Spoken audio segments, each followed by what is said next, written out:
안녕하세요. 제가 이렇게 사연을 보낼 줄은 몰랐지만 여러분들의 의견을 듣고 싶어 이렇게 연락을 드리게 되었습니다. 사실 저도 평소에 이런 사연을 자주 듣는 편이라서 재밌게 듣고 있는데 직접 보내게 될 줄은 몰랐네요. 저는 일단 아들 셋을 두고 있는 엄마입니다. 나이는 벌써 70세에 가까워지고 있어요. 아들들은 모두 일찍 결혼을 해서 며느리도 셋을 두고 있는데요. 요즘 같은 시대에 결혼을 빨리 해서 며느리를 봤다는 건 주변 사람들의 부러움의 대상이 되기도 했습니다. 저의 아들들은 모두 의사로 성공하다 보니 아들도 잘 키웠다는 이야기를 들으니 그동안 고생을 했던 보람이 있는 것 같아요. 제 나이 20살에 남편을 만나 새 아들을 낳고 키우기까지 저에게는 벅찬 일들이 많았습니다. 처음부터 결혼 생활이 순탄했던 것은 아니었지요. 어려서 아무것도 모른 채 시집을 가다 보니 처음에는 배울 것이 산더미였어요. 또 남편이 바빠서 육아까지 혼자서 하려고 하니까 여간 힘든 것이 아니더라고요. 출장 기간만 다가오면 남편을 기다리며 보내는 시간이 길게 느껴졌습니다. 한 번 가면 일주일은 기본이다 보니 항상 시어머니께서 도와주셨지요. 결혼을 일찍 하다 보니 주변에서는 걱정되는 목소리들이 많았지만 그래도 잘 도와주시는 시부모님 덕분에 잘 견뎌낼 수 있었어요. 다행히 부족한 저를 아껴주시고 항상 저를 챙겨주시다 보니 감사한 마음뿐이었어요. 원래 저 때만 하더라도 시어머님께 구박받고 또 시집살이를 하는 친구들이 많았기에 자연스럽게 주변에서도 시집을 잘 갔다고 이야기를 해주더라고요.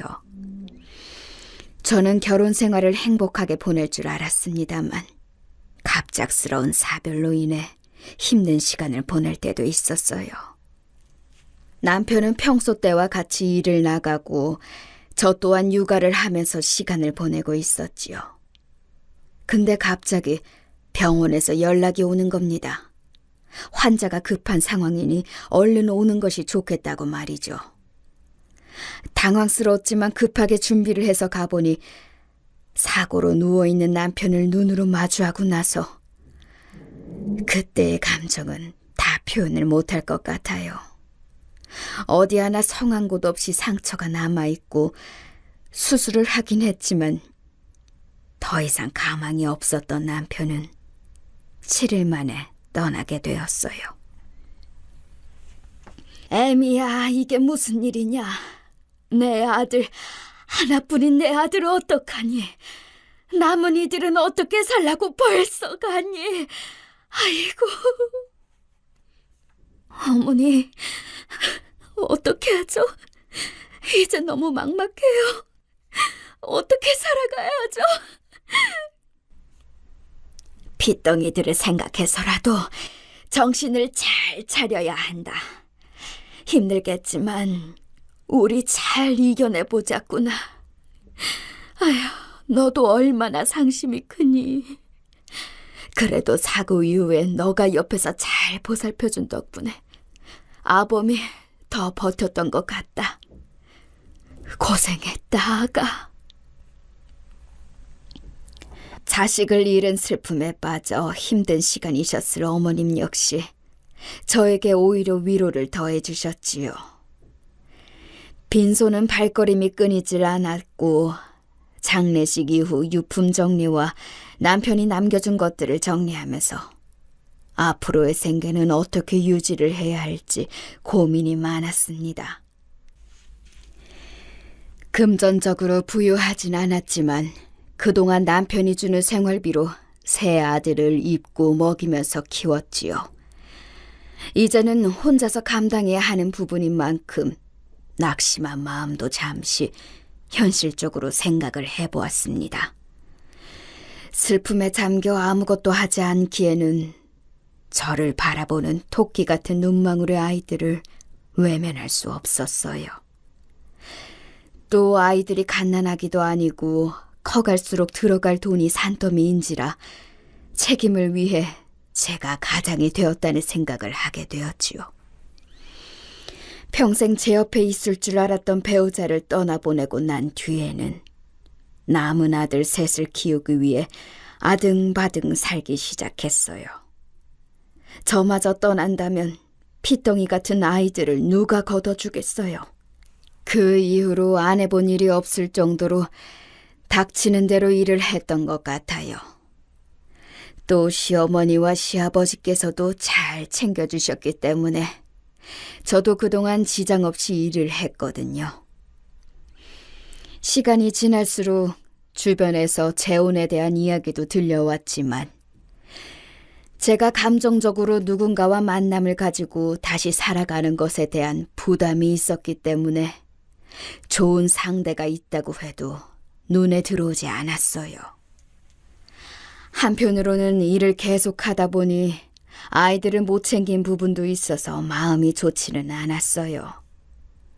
아침 일찍 나가 저녁에 들어오다 보니 시부모님께 죄송한 마음에 생활비를 쥐어드렸고 남는 시간에는 아이들과 시간을 보내면서 엄마로서의 역할도 하다 보니 여유가 생길 일이 없었어요. 젊은 나이에 재혼을 해야 한다는 이야기가 많았지만 남자친구를 몇 번 만나긴 했지만 아이들에게 혼란을 주고 싶지 않았던 마음도 있었던 것 같아요. 아무쪼록 아이들도 올바르게 잘 자라고 항상 저를 이해해주며 크는 모습을 보니 마음이 아프기도 했어요. 그 당시에는 우리 가족을 지키자는 마음이었던 것 같아요. 그렇게 차곡차곡 돈도 모으고 연차가 올라가기 시작하면서 아이를 키우기에는 부족할 수 있지만 전보다는 여유가 생기고 젊은 나이 때부터 금전적인 부분에 관심이 많다 보니 돈을 늘리고자 하는 마음에 주변보다는 조금 빠르게 재테크에 대해서 알아보게 되었어요. 재테크에 대한 공부도 하고 이것저것 알아보다 보니 자연스럽게 흥미를 가지기 시작했고 다행히 저와 잘 맞아서 꽤 오랜 기간 틈틈이 자산을 늘려갈 수 있었어요. 초반에는 혹시라도 잃진 않을까 걱정을 하기도 했지만 오히려 저에게는 득이 되는 부분이 더 많더라고요. 초반부터 이득을 본 것은 아니었지만 갈수록 차곡차곡 쌓이는 자산을 보니 그동안 열심히 일해서 모은 보람이 있었어요. 덕분에 아이들이 대학 생활을 할 때 여유롭게 지원을 해줄 수 있었고 또 건물을 가지다 보니 저도 생활에 대해 빠듯하지 않으니 취미 생활을 즐기게 되더라고요. 여행을 다니고 또 쇼핑도 즐기면서 제가 이런 것을 좋아했었구나 하고 느끼게 되고 행복을 느끼면서 살아가고 있었어요. 나이가 들기 시작하면서 제가 하고 있는 재테크들도 잘 되고 시부모님께도 챙겨드릴 수 있으니 감사했죠.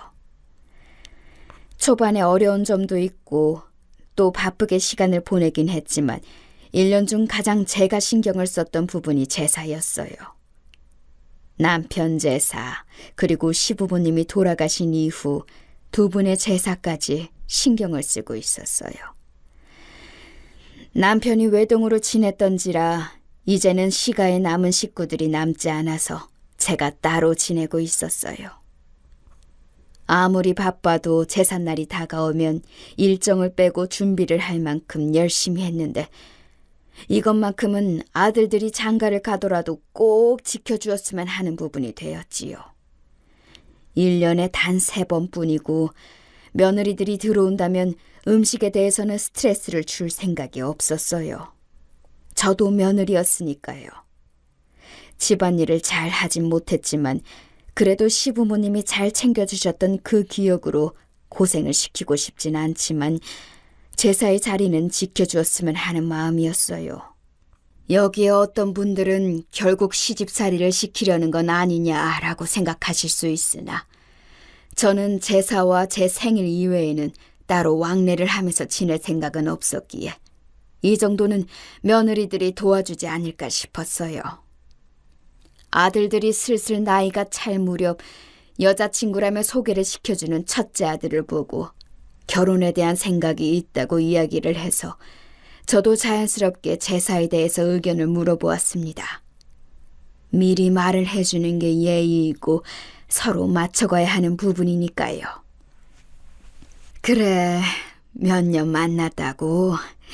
식은 언제쯤이 좋을 것 같니? 3년이에요, 어머님. 시기는 어머님이 좋으실 때 할게요. 그래, 아가. 참하고 예쁘니 좋구나. 아들에게 이야기를 들었을지 모르겠지만 우리 집안에는 제사가 있단다. 그 제사 때는 참여를 해주었으면 해. 그럼요, 어머니. 얘기 다 들었습니다. 도울 수 있는 일은 다 할게요, 어머니. 다행히 결혼 전 이야기를 나누었을 때 반응은 굉장히 긍정적이었어요. 저도 고마운 마음을 담아 그날 저녁을 근사한 곳에서 사주었고 이후에는 상견례를 하고 빠르게 결혼 준비를 하게 되었어요. 당시 첫째 아들에게 해줄 게 없을까 하고 제가 가지고 있는 건물 중 세를 주고 있는 곳에 집을 얻어주기로 했어요. 강남에 소유하고 있는 아파트, 너가 거기에 입주를 해서 살면 어떻겠니? 엄마가 그래 주신다면 감사하죠. 요즘 입주를 하는 것도 어렵고 대신 그냥 입주를 하는 것보단 제가 보증금 개념으로 모아둔 돈을 맡기도록 할게요. 어차피 집을 구하려고 했던 돈이니까요. 그래. 며느리 될 친구는 너가 만날 만큼 만나봤으니 잘 알겠지만 어떻게 하느냐에 따라서 밥상이 달라지는 거란다. 너가 더 참아주고 또 이해해줘야 해. 그럼요. 엄마 걱정 마세요. 아들과도 잘 이야기가 되었고 결혼식까지 잘 마친 뒤 그렇게 첫째 아들 부부가 입주를 해서 살게 되었어요. 사실 저는 며느리를 부리고 싶어서라든지 집을 마음대로 드나든다든지 그럴 생각은 전혀 없었기 때문에 아들도 편하게 생활을 하는 것 같았어요. 문제는 그 다음 저희 시부모님 제사 때 일어났습니다. 제사가 다가오면서 며느리에게 연락을 했어요. 며느리가 들어오고 난 이후에 제가 준비를 하던 음식들도 주문으로 바꾸고 간단하게 할 만한 것들만 집에서 하기로 이야기를 했거든요. 그래, 세아가 잘 지냈니? 이번에 돌아오는 주에 제사 있는 거 알지? 네, 어머니, 알고 있죠. 근데 어쩌죠? 저희가 그날 일정이 있을 것 같아서요. 아휴, 그러니? 하지만 결혼하고 첫 제사인데. 아유, 어머님, 그리고 저희 집안은 기독교 집안이라 사실 제가 아무것도 할 수 있는 게 없어서요. 음식은 다 준비를 해주신다고 해도 상 차려야 하고 또 치워야 하는 게 일인데 다 며느리가 해야 하는 일이잖아요. 간단하게만 준비하면 되기 때문에 손이 많이 가지도 않고 또 결혼 전부터 미리 말했던 부분인데 이제 와서 오리발 내미는 거니? 아니요, 어머님. 그렇다는 게 아니라 어머님께 여쭤보는 거잖아요. 결국에는 다 며느리가 해야 하는 일인데 음식 조금 시키는 것 가지고 너무 생색내시는 거 아니에요? 그리고 사실 저와는 상관이 없는 제사 같은데 꼭 가야 하나요? 너무 기가 차서 말이 나오지 않았어요. 처음 만났을 때는 그렇게 살갑게 굴던 애가 이렇게 달라질 줄은 몰랐습니다. 마지막 말을 듣고선 저도 할 말이 없어서 알았다고 말을 하고 끊어버렸어요. 속상은 했지만 어쩌겠어요. 늙은 시어머니 말을 저렇게 받아치니. 결국 아들에게 연락을 했습니다. 아들, 바쁘니? 아니요, 엄마. 왜 그러세요? 이번에 제사 잘 준비하고 계세요? 언제쯤 가면 될까요? 안 그래도 새아가랑 통화를 했는데 그날 일정이 있을 것 같다고 이야기를 하던데. 그래요? 일부러 구주는 수술 일정도 빡빡하게 안 잡아두었는데 제가 한번 통화해볼게요. 그래, 아들. 통화하고 연락 줘.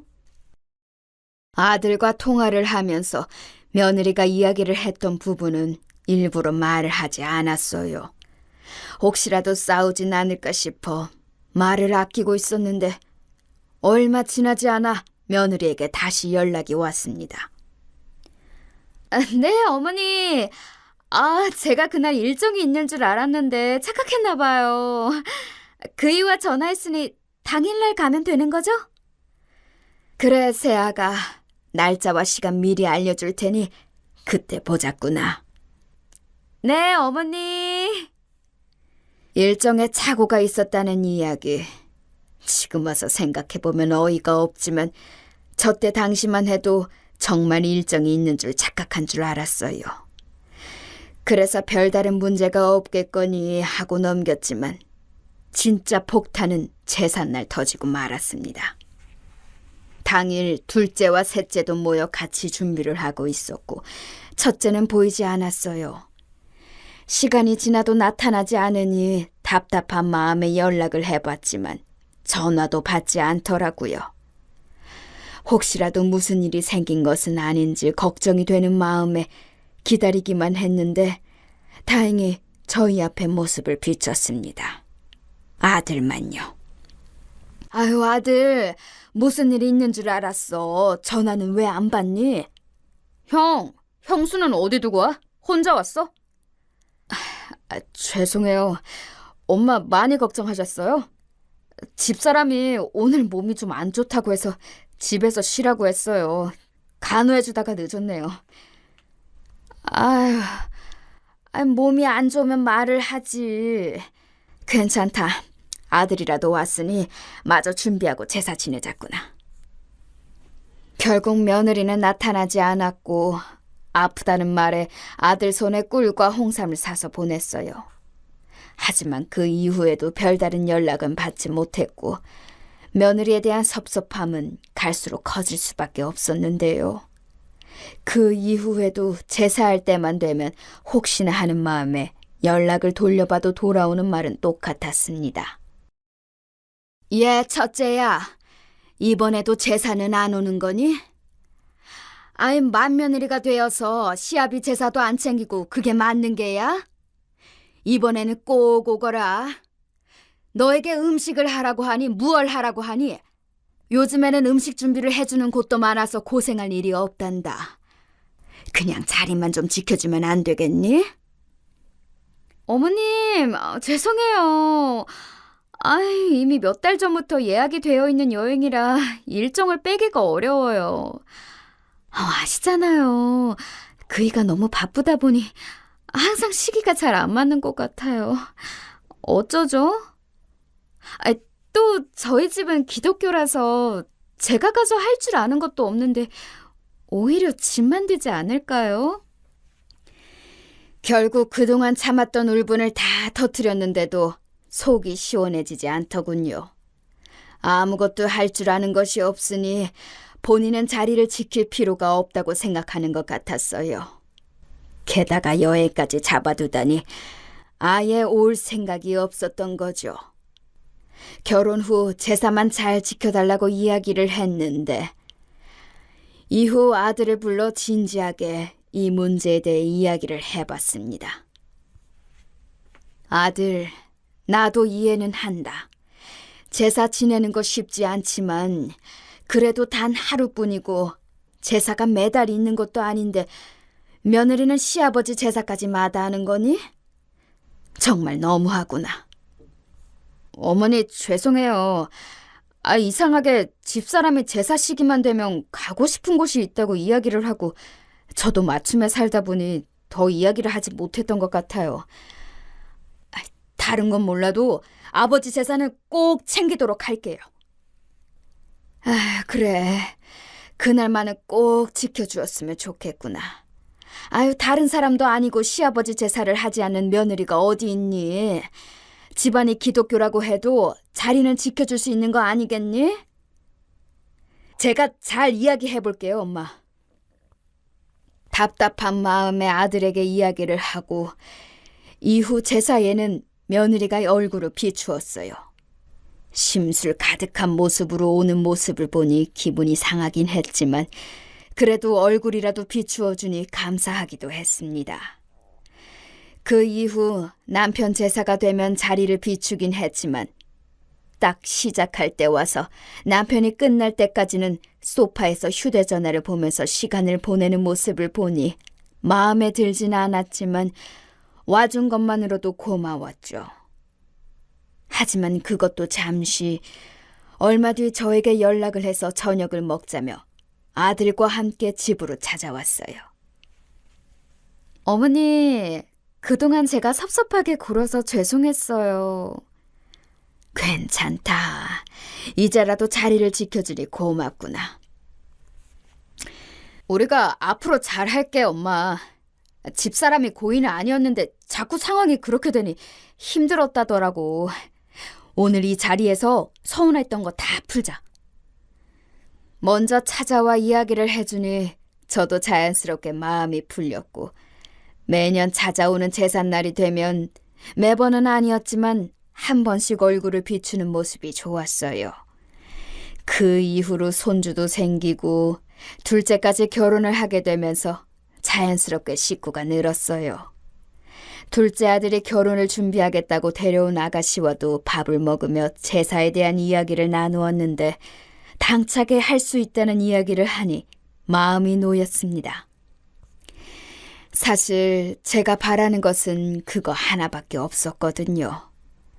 다른 분들은 어떻게 생각하실지 모르겠지만 그동안 남편 그리고 시부모님을 위해 제사를 드려왔던 것은 포기할 수 없는 부분이었거든요.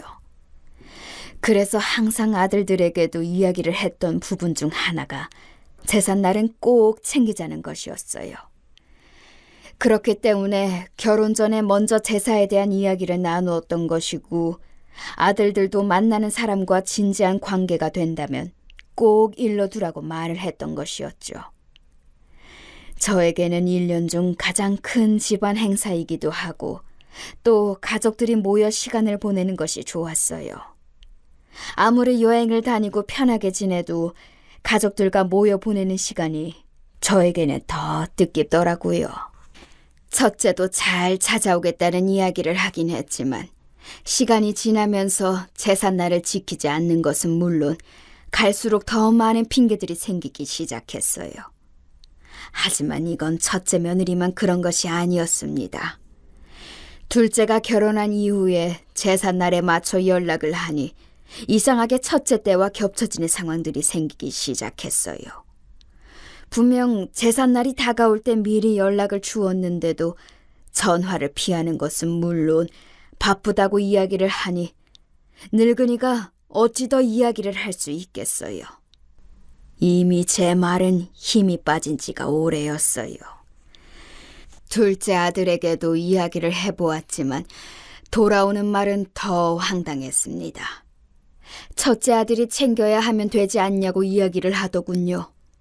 그리고 형수가 오지 않는데 왜 본인 와이프를 불러서 고생시켜야 하냐며 이야기를 하니 갑작스러운 둘째의 말에 저도 당황스럽기도 하고 본인만 참석을 하겠다고 이야기를 하니 답답한 마음이 들었습니다. 사실 며느리에게 시부모님 제사까지 강요를 하는 것은 아닌 듯하여 제가 많이 내려놓고 남편 제사만 함께 하자고 둘째가 결혼할 당시에 이야기를 했거든요. 하지만 이런 대우로 돌아오니 속상하기도 하고 아들마저 미워 보일 수밖에 없었어요. 아무리 음식을 업체에 맡기고 할 일이 없다고 해도 며느리가 편한 자리가 아니긴 하죠. 하지만 이건 아니지 않나요? 시아버지 제사는 챙겨야죠. 둘째 며느리도 제사를 하지 않는다고 하니 저 역시 황당할 수밖에 없었어요. 종교를 비하하거나 이해를 하지 않는 것은 아니지만 이 부분도 제가 너무 과한 것을 요구하는 거였을까요? 하지만 여러분, 제가 괜히 이렇게 사연을 보내는 것이 아니에요.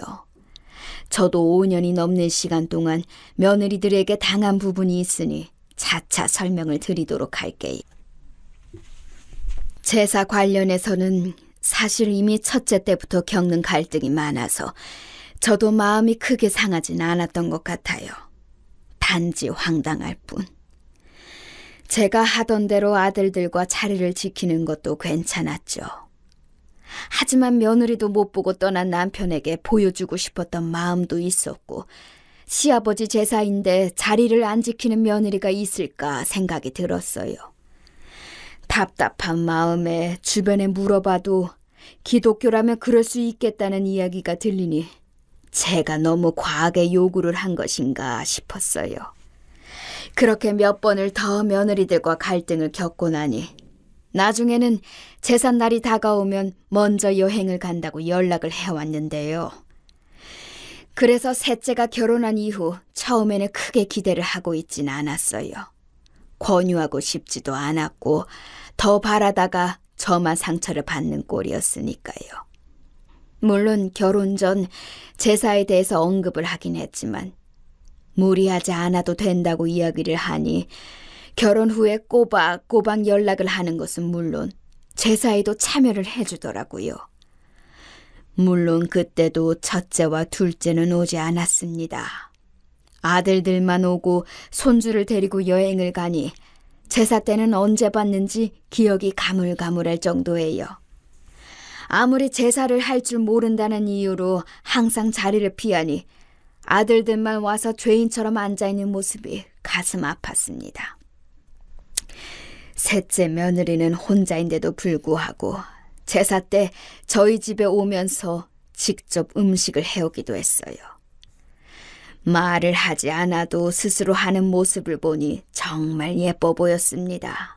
사이도 좋았고요. 서로 선을 지키며 지내니 이런 게 제가 바란 시어미와 며느리의 모습이었는데 정말 기쁘더라고요.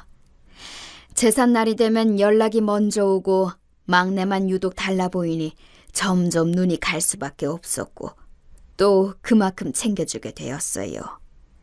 막내 며느리도 처음이라 초반에는 제게서 간단한 음식을 배우기도 하고 상차림에 대해서 익히는 모습을 보니 보기 좋았습니다. 첫째와 둘째는 여전히 제삿날에도 보이지 않았고 딱히 연락을 주는 일도 드물어졌어요. 아들들은 꼬박 참여를 하긴 했지만 갈수록 아들들도 제사에 소홀해지는 모습을 보였는데요. 단 셋째 아들만은 자리를 지키는 일이 생기면서 나중에는 자연스럽게 셋째 아들 부부와 저 이렇게 셋이 준비를 하는 일이 늘어났어요. 자연스럽게 아들 둘은 나중에 합류를 하긴 시작하면서 점점 첫째와 둘째 며느리에 대한 기대가 사라질 수밖에 없었어요. 계속해서 말을 한다고 해도 들어주지 않으니 저도 이번에는 방법을 바꾸어 보기로 했습니다. 그동안 답답하게 굴었던 제 모습을 바꾸어 더 이상은 당하지 않는다는 마음으로요. 아쉬워하지 않고 안 하는 만큼 저도 신경을 안 쓰기로 했습니다. 아무리 마음을 쓴다고 해도 알아주는 사람이 아니라는 것을 알고 난 뒤로는 저도 형식적인 대화들로만 채워가니 딱 선만 지키며 관계를 유지해 나갔습니다. 제가 오히려 선을 지키니 아들들도 당황해하고 오히려 며느리가 더 눈치를 보기 시작하더군요. 어머님! 요즘에는 왜 연락 안 하세요? 곧 제사 아니에요? 알고 있구나. 무리해서 올 필요 없다. 이만 끊으마. 잠시만요. 어머님. 그동안 저희가 일정이 이때밖에 안 되어서 그랬던 거예요. 아시잖아요. 그이 바쁜 거. 그렇지. 남편은 바빠도 참석하는 제사의 며느리는 해외여행이라니. 괜찮다. 굳이 오지 않아도 된다. 이미 마음이 상할 대로 상했던 저는 딱히 부르고 싶은 마음도 또 강요를 하고 싶은 마음도 없었어요. 기독교 집안이라 자리를 지킬 수 없다는 말 이해하며 그냥 사는 게 좋을 것 같았거든요. 그 뒤로는 평화롭게 제삿날을 보내고 이후 첫째와 둘째 며느리와도 거리를 지키며 잘 지내던 도중 첫째 며느리의 사돈 식구들과 대화를 나누다가 알게 된 충격적인 사실이 있었어요. 사부인, 그동안 잘 지내셨죠? 그럼요. 부족한 저희 딸 잘 챙겨주셔서 감사해요. 평소 용돈도 주신다고 딸처럼 생각해주니 마음이 놓입니다. 아닙니다. 매번 주는 것도 아닌데요. 요즘에도 신앙생활 잘 하고 계시나요? 네? 저희는 오래전부터 불교 집안이라 교회는 다닌 적이 없는데요. 예? 그럴 리가 없는데요. 아이, 참, 엄마. 왜 그런 얘기를 여기서... 어머님, 식사하시죠.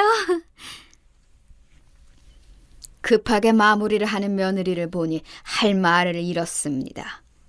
사부인과의 대화에서 큰 충격을 느낀 저는 배신감 그리고 분노가 올라올 수밖에 없었어요.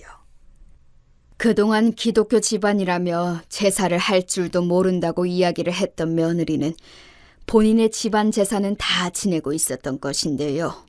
물론 아들도 함께 말이죠. 그날은 저녁을 코로 먹는지 입으로 먹는지 집에 들어오자마자 소화제를 먹고 잤어요. 당황스럽기도 하지만 도대체 왜 그랬던 것인지 이해를 할 수 없었어요. 그동안 제가 해주었던 것들이 모두 물거품이 된 느낌이었습니다. 얼마나 제가 우스웠을지. 아들까지 그랬다고 생각하니 마음이 안 좋았어요. 아니나 다를까 다음 날부터 폭풍 전화가 울리기 시작했습니다. 아들과 며느리가 번갈아가며 저에게 연락을 해왔던 것이지요. 통화로는 할 얘기가 아닌 것 같아 그날 저녁 저희 집으로 불러 이야기를 나누었습니다. 기독교 집안이라더니 사부인이 하는 말씀을 듣고 얼마나 놀랐는 줄 아니? 어머님, 그동안 속이려고 했던 것은 아니에요. 정말이에요. 믿어주세요.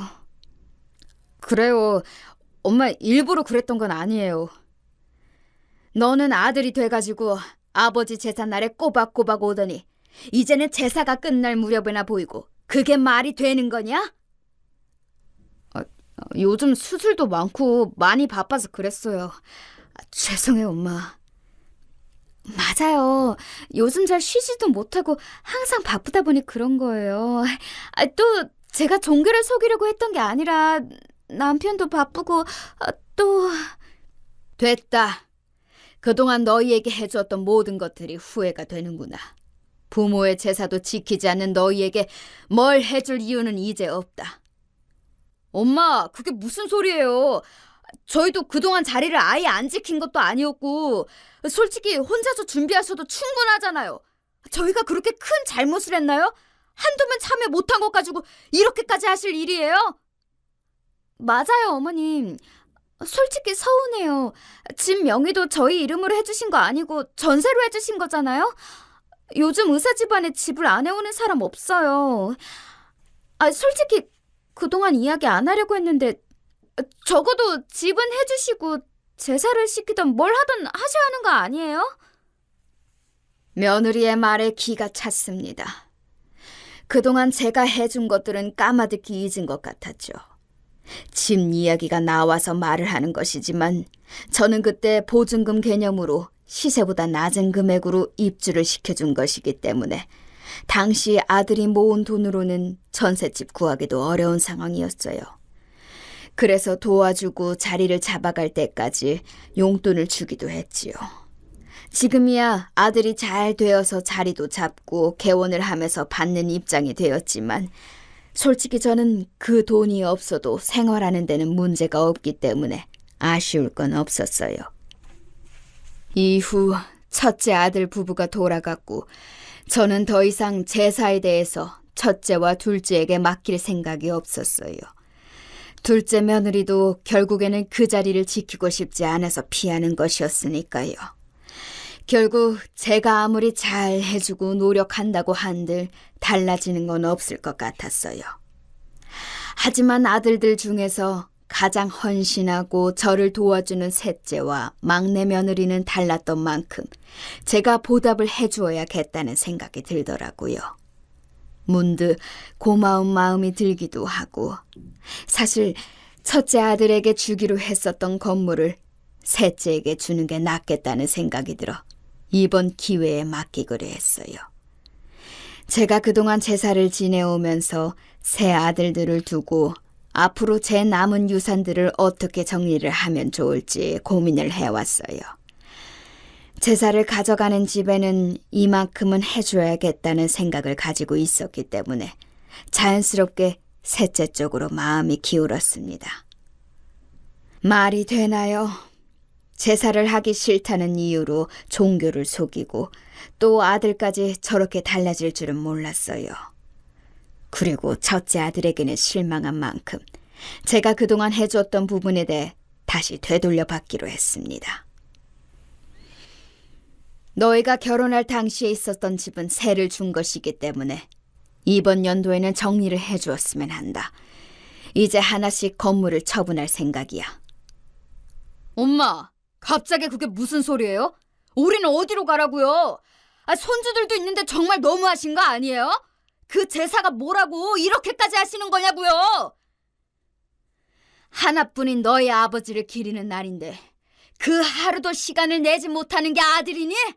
그리고 제사를 잘 지키는 대신 집을 내어주는 것이었지 약속을 지키지 않은 건 너희 부부잖니. 내 몇 년만 있어도 그 건물은 너의 명의로 바꾸어줄 생각이었다고. 제 명의로요? 정말요, 어머니?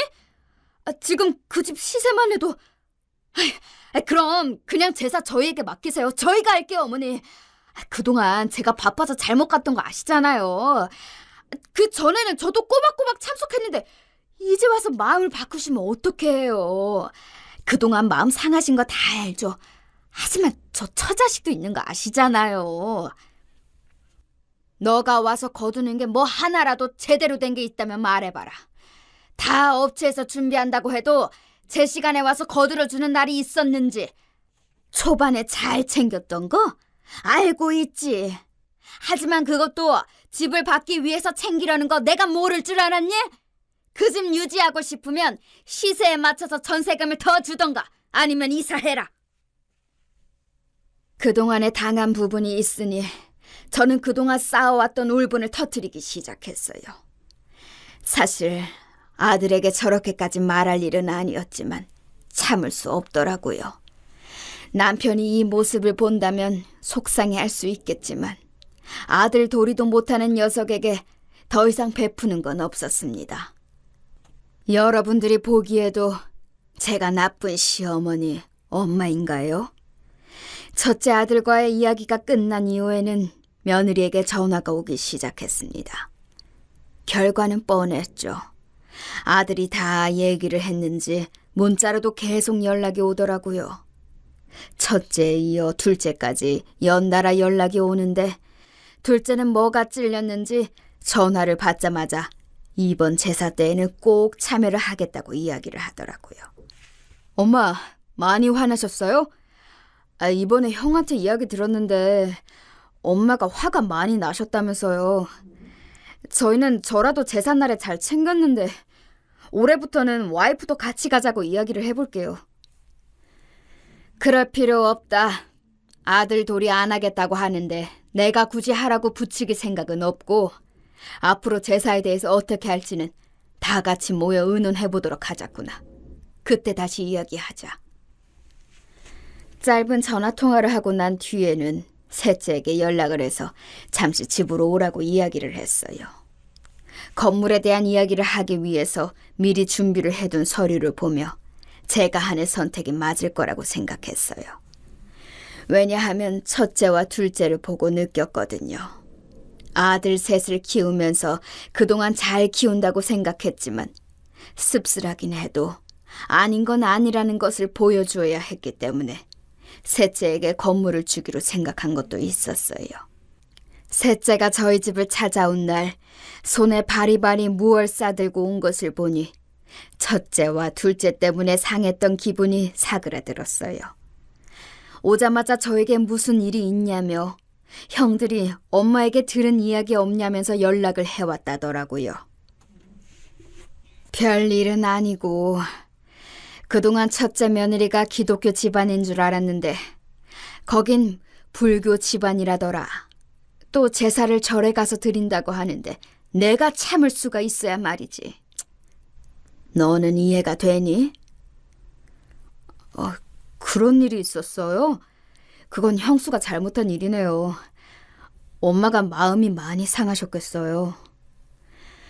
그래서 이번에 정리하는 김에 형들도 자리를 잡았으니 엄마가 처음에 해주었던 집은 다 처분을 하려고 한다. 아니면 제 값대로 돈을 더 받을 생각이야. 제 결정에 셋째 아들은 놀랐는지 저에게 조금만 더 생각을 해보라고 이야기를 하더군요. 형들이 밖으로 나가게 되면 조카들도 걱정이라고 했지만 사실 아들들 벌이가 안 좋은 게 아니거든요. 충분히 집을 살 정도는 되기 때문에 저도 과감하게 결정을 했던 부분이고 받았던 돈은 돌려줄 생각이라서 문제가 되는 부분은 없었어요. 그 부분까지 생각을 하고 있다고 하니 셋째 아들은 형들 편을 들다가 나중에는 제 결정을 존중해준다고 이야기를 해주었고요. 당황한 듯 했지만 형들도 그동안 제삿날을 잘 지키지 않았던 것도 있으니 본인들이 무덤을 판 것이라고 이야기를 해서 오늘의 만남 목적이었던 건물 이야기를 꺼냈습니다. 형들은 그랬지만 유일하게 셋째 너는 매년 제사를 돕고 막내 며느리까지 잘 챙겨주니 항상 고마운 마음을 가지고 있었어. 그래서 이번에 너희에게 부탁을 하나 할까 한다. 뭔데요, 엄마? 어떤 부탁이실까요, 어머님? 큰 건 아니지만 내가 가지고 있었던 건물을 며느리에게 증여해 주려고 하는데 괜찮겠니? 세금 부분에 대해서도 미리 내가 다 알아봤단다. 너희 집 근처에 있으니 관리를 하기 어렵지 않을 거야. 어머님, 그건 저에게 너무 큰 것 같아요. 당연한 일을 한 것뿐인데. 지 아비 제삿날도 소홀하게 생각하는 자식들도 있는데 너만은 쭉 그 자리를 지켜주었잖니. 고마운 마음에 주는 것이니 너희도 미리 유산 받는다고 생각하고 가지고 있었으면 좋겠구나. 그리고 그 건물은 아버지 보험금으로 샀던 건물이란다. 그만큼 뜻이 있기 때문에 더 너에게 주고 싶은 마음이 있어. 아버지도 그걸 바라실 것 같고. 내가 죽은 이후에도 재산은 너희라면 믿고 맡길 수 있을 것 같아서 그래. 받아주렴. 충분한 이유를 설명하고 돌아간 셋째 아들과 막내 며느리는 마지막까지 사양하며 저에게 오히려 설득을 했는데요. 저와 대화가 통하지 않자 결국에는 받기로 하고 집으로 돌아갔습니다. 막내 며느리에게 건물을 증여한 뒤로 제삿날은 정말 진풍경이 따로 없었어요. 그렇게 부르지 않아도 오지 않았던 며느리들이 와서 음식을 준비하고 있는 게 아니겠어요? 그토록 부탁을 할 땐 오지도 않았던 며느리들이 와서 그러고 있는 모습이 저에게는 더 가식처럼 느껴질 수밖에 없었어요. 그렇게 바쁘다더니 이번 연도에는 다 함께 보내게 되는구나. 어머님, 진작 이렇게 했어야 했는데 그래도 다 같이 모이니까 너무 좋네요. 그러니까요. 매년 바쁘다 보니 이제서야 모이네요. 매년 이렇게 하면 되겠어요. 너희가 다 모였으니 여기서 이야기를 하는 것이 좋겠구나. 앞으로 제사는 나와 셋째가 맡아서 하고 나중에 내가 죽거든 계속해서 제사는 셋째 집에서 하게 될 거야. 동서 괜찮겠어? 이런 거 정말 잘 생각하고 해야 한다. 나중에 못하겠다고 하면 안 돼. 여기서 제대로 할 수 있는 사람은 나 아니겠어? 내가 손윗사람이기도 하고 동서는 아직 배울 점이 많잖아. 너가 할 줄 아는 게 뭐가 있니? 막말로 막내보다 너가 제사에 와서 한 게 더 없잖니. 와도 인사하고 애들 맡기기나 하고 바빠서 못 온다고 하고 그런 너에게 어떻게 안심하고 맡길 수 있겠니? 이미 결정한 일이니 아무도 토달지 말거라. 그리고 그냥 맡아서 하라는 거 아니다. 셋째 집 근처에 있는 건물 물려주는 조건으로 하는 거다. 건물이요, 어머님? 역시 건물이라는 얘기의 눈빛 자체가 달라지더군요. 그 모습을 보니 있던 전까지 떨어지는 것 같았습니다. 저를 완전히 물주로 본 듯한 느낌이 들었어요. 한참을 자기가 할 수 있다고 이야기를 하던 첫째 며느리, 왜 막내에게만 건물을 주냐는 첫째 아들, 둘째는 그저 아무 말도 하지 않고 묵묵히 자리를 지키고 있었죠. 아우, 형들 정말 왜 이래? 그동안 형들이 제사날 어떻게 했는지 기억 안 나? 평소에 연락이라도 자주 해? 항상 아쉬울 때 와서 이러는 게 자식이야! 야, 네가 뭘 안다고 떠들어? 너보단 내가 더 오래 효도했어. 이제서야 자리를 잡은 너보단 낫다고, 알아? 맞아. 네가 뭘 알아? 넌 네 와이프가 건물 받았으니 끝이지? 아주 좋겠다. 이걸 노려서 그동안 제사에 힘쓴 거지? 넌 이미 알고 있었지? 너가 제일 괘씸한 녀석이야. 다들 그만해. 제삿날 이게 뭐하는 짓들이야. 다들 돌아가고 앞으로 제사 때는 볼 일 없을 거다. 평상시에도 연락하고 싶지 않으면 그렇게 해. 그리고 첫째와 둘째는 집 어떻게 할 것인지 정해서 다시 찾아와. 결국 형제들의 싸움으로 마무리가 되고 저도 마음이 좋지 않은 채로 제삿날을 보내게 되었어요. 이러려고 재테크를 했던 것은 아니었는데 뭔가 재산 싸움이 된 것 같아서 마음이 좋지 않더군요. 여러분들이었다면 어떻게 하셨을 것 같나요? 저는 제가 이상한 것인지 그동안 속은 것도 억울하고 한편으로는 제가 너무 심하게 한 건 아닌가 딱하기도 합니다. 마음을 굳게 먹어야 하는 것인지 나가라고 하는 건 아니라도 그냥 두어야 할지 자꾸 마음이 약해지는 것 같아요. 사실 그동안 아예 못해주었던 건 아니었지만 아들들이 결혼하고 달라지는 모습을 보니 저도 당황스러웠던 것은 사실이에요. 매번 제삿날을 잘 지켜주었는데 시간이 갈수록 바쁜 일로 빠지고 물론 빠지니까 그럴 수 있지만 여러 번 그런 일들이 반복되다 보니 저도 모르게 서운했던 건 어쩔 수 없는 것 같아요. 며느리들도 지금 와서 생각해보면 의사 아들과 결혼을 하기 위해서 뭐든 다 괜찮다고 이야기를 했던 것 같기도 하고요. 하지만 기독교 집안이라고 속인 것은 정말 괘씸한 거 아닌가요? 막내에게 건물을 주고 하나씩 가지고 있는 것들을 처분하다 보니 마지막으로 결정하지 못한 게 바로 두 아들의 아파트인데요. 충분히 본인들의 자산으로 살 수 있을 텐데 저에게 주고 사는 건 아깝고 이사를 가자니 그건 돈이 모자랄 것 같아서 안 가는 것 같기도 해요. 이런 상황에서 어떤 결정을 해야 현명할 수 있을까 고민을 하고 있다가 결국 저는 셋째에게 모든 명의를 양도하기로 했습니다. 두 아들들에게 세를 받아서 살라고 이야기를 했지요. 제가 예상했던 대로 난리가 났습니다. 엄마, 정말 너무하신 거 아니에요? 저희는 아들도 아니라는 소리 아닌가요? 너희를 최대한 배려해서 집에서 살 수 있도록 해주는 것인데 이게 아들도 아니라는 뜻이니? 막말로 너희는 자식이 된 도리도 잘 지키지 못하면서 내게 이런 말 안에 처지는 되는지 생각을 해봤으면 좋겠구나. 두 집 모두 밖으로 내쫓기고 싶지 않으면 아무 말 하지 말고 새들어서 살다가 기간 만료되면 이사 가. 그 뒤로 궁시렁거리는 소리가 들리긴 했지만 제 결정을 바꿀 생각은 없었어요.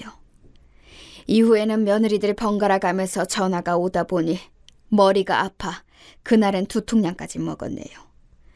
평소에는 연락도 잘 안 하다가 이제는 연락을 해와서는 왜 우리는 안 되냐며 이야기를 하는 모습을 보니 이게 맞나 싶었어요.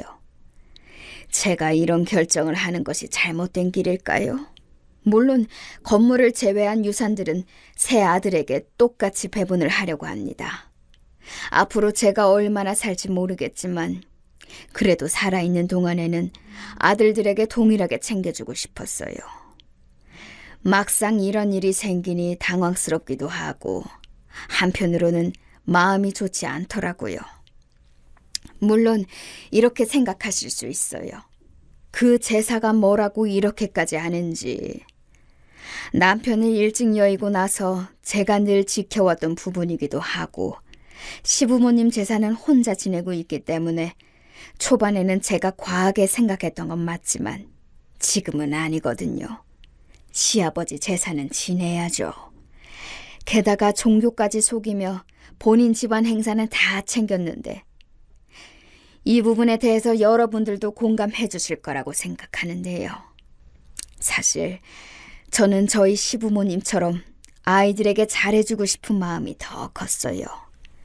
그래서 집도 시세보다 싸게 내주고 용돈도 주는 등 저는 바란 건 딱 하나였습니다. 다른 건 다 어떻게 하든 상관이 없었거든요. 근데 막상 이렇게 일이 되어버리니 건물을 셋째에게 주는 것을 결정했는데 이것만으로는 제 마음이 풀리지 않는 것도 답답했거든요. 그 이후로는 저를 위한 계획을 세우기 시작했어요. 과감하게 지원하던 부분들까지도 끊어버리게 된 것이죠. 첫째와 둘째는 모두 아이가 있는데 제 손자, 손녀들은 부족함 없이 키우고 싶어서 항상 용돈을 주고 또 학원비를 제가 내주고 있었는데 금전적인 부분은 다 끊었어요. 이 부분에 대해서 오해를 하실 수도 있는데 충분히 첫째 벌이로는 보낼 수 있는 학원이에요. 제가 부담을 덜어주고 싶은 마음이라기보단 할머니로서 해주고 싶은 마음이었는데 이 부분도 이야기를 하자마자 노발대발 하면서 연락이 왔어요. 정말 너무한 거 아니냐는 말이 들릴 때마다 제 생각은 한 번이나 해봤는지 물어보고 싶더라고요. 처음에는 화를 내면서 이야기를 하던 아들이 뭔가를 뉘우친 것인지 일주일 이후 저를 찾아와서 이야기를 했어요. 엄마, 속상하신 건 알겠어요. 하지만 단번에 이렇게 다 끊어버리시면 저희 가정은 어떻게 하라고요? 그래서 집은 남겨두었잖니. 계약 기간은 막내가 연장을 해줄 테고 생활비도 충분하면서 학원비 끄는 거 가지고 왜 그러니? 엄마, 제가 그렇게 벌어도 돈이 하나도 없어요. 저도 이번에 알았어요. 아들 좀 살려줘요. 정말 깜짝 놀랐습니다. 제가 그동안 모르고 있던 사실이 있었던 것이었죠. 뭔가 싶었는데 첫째 며느리가 명품이고 피부과고 한 달에 지출하는 금액만 해도 1,000만 원 단위를 넘어간다더라고요. 너무 놀라 아들에게 더 자세한 이야기를 들어봤어요. 그게 무슨 얘기야? 돈이 없다니. 그동안 모아둔 돈이 하나도 없단 말이야? 얼마 전에 통장 내역 보고 알았어요. 저도 염치가 있지. 엄마한테 그렇게 말하고 얼마나 후회했는지 몰라요. 제가 잘못했어요. 엄마, 생활만 되게 조금만 도와주세요. 그동안 10년이 넘는 시간 동안 모아둔 돈이 얼마 되지 않는다는 이야기를 듣고 나서는 그제서야 알았습니다. 제대로 일이 꼬이고 있다는 사실을요. 그래서 첫째 며느리에게 연락을 해봤어요. 네, 어머님. 무슨 일이세요? 생각 바뀌셨어요? 너는 그동안 돈 관리를 어떻게 한 거니? 첫째 왔다 갔다. 통장 내역에 찍히는 돈이 그게 다니? 어머님도 아이를 키워보셔서 아시겠지만 정말 돈이 장난 아니게 들어가요. 그래서 저도 이번에 막내 동서가 건물 받았다는 이야기 듣고 사실 엄청 서운했거든요. 그 집은 애기도 없는데 돈 나갈 때가 뭐 그리 많다고. 그리고 도련님도 잘 나가시잖아요. 어머님, 그 건물 저 주시면 안 될까요? 너의 씀씀이는 잘 알겠다. 너에게 건물을 주는 일은 없을 거야. 경제권 다시 아들에게 넘기고 넌 생활비 받으면서 살아라. 어머, 그걸 왜 어머님이 정하세요? 그동안 제가 제사 안 챙겼다는 이유로 지금 이러시는 거예요? 난 우리 아들 등골 빼먹는 며느리 필요 없다. 이만 끊으마. 뭐라고요? 지금 말 다 하셨어요? 통화를 하다 보니 말이 격해지긴 했지만 이 사실을 안 이상 더더욱 지원을 해줄 필요가 없다고 생각이 들었어요. 해주는 만큼 씀씀이가 더 커질 테니까요. 이 부분을 어떻게 터뜨릴까 고민을 하다가 이 내용을 그대로 사부인에게 전해주기로 했습니다. 사실 사부인께 큰 영향이 안 갈 거라고 생각하실 수 있는데 아니거든요. 저희 집안에 부족한 딸을 보냈다면 미안해 하시는 분이시고 전에 식사 자리 때 있었던 일로 이미 저희 집 제사를 안 왔다는 사실을 알고 호되게 며느리를 혼내시는 것을 봤어요. 본인은 딸을 그렇게 키운 적이 없다며 말이죠. 그렇게 폭탄을 안고 사부인과 식사 자리를 만들었습니다. 물론 며느리도 함께 말이죠. 저는 탄탄하게 계획을 세우고 식당으로 찾아갔어요. 아들도 오랜만에 같이 밥을 먹는다며 좋아했지만 저는 이미 예고를 하고 들어갔습니다. 사부인, 식사는 잘 맞으세요? 예, 너무 맛있고 좋네요. 아참, 딸아이는 그 이후로 제사는 잘 도와드리나요? 아유, 그때는 제가 너무 죄송해서 뭐라 말을 못 드렸어요. 안 그래도 이번에 드릴 말씀이 있어 이렇게 뵙자 했어요. 그동안 제사 참여를 안 했다는 건 잘 알 것이고 제가 금전적인 지원을 끊고 건물을 제사를 맡기로 한 셋째 며느리에게 주겠다고 하니 절 아주 잡아먹을 듯이 잡더라고요, 사부인.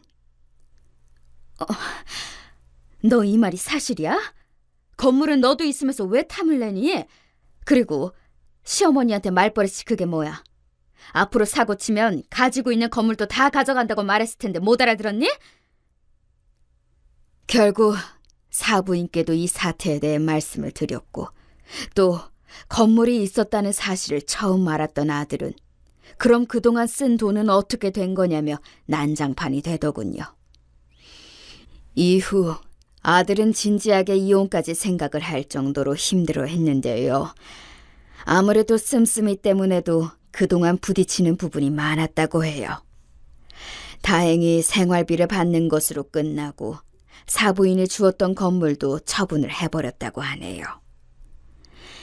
이 정도로 일이 커질 줄은 몰랐지만 사부인이 생각이 제대로 된 분이시라 그런지 이번 문제가 해결될 수 있었어요. 첫째와 둘째는 지금은 며느리로서 할 도리는 하고 있지만 그 일 이후로 제사로 서로 다투는 일은 없어서 좋아요. 매년 돌아오는 제사 단 하루인데 그날만 지켜달라고 했던 것이 많이 어려운 부분이었을까요? 여러분들이 생각하시기에 이 사단에 대해 어떤 의견이신가요?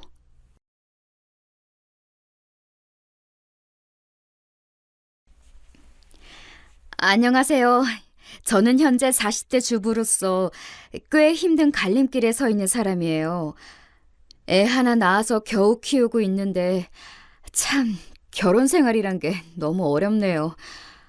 더 나이 많으신 어른들이 볼 땐 어떠실지 모르겠지만 다 들어보시고도 별일 아니라고 생각되시면 제가 한 수 접고 들어갈까 해요.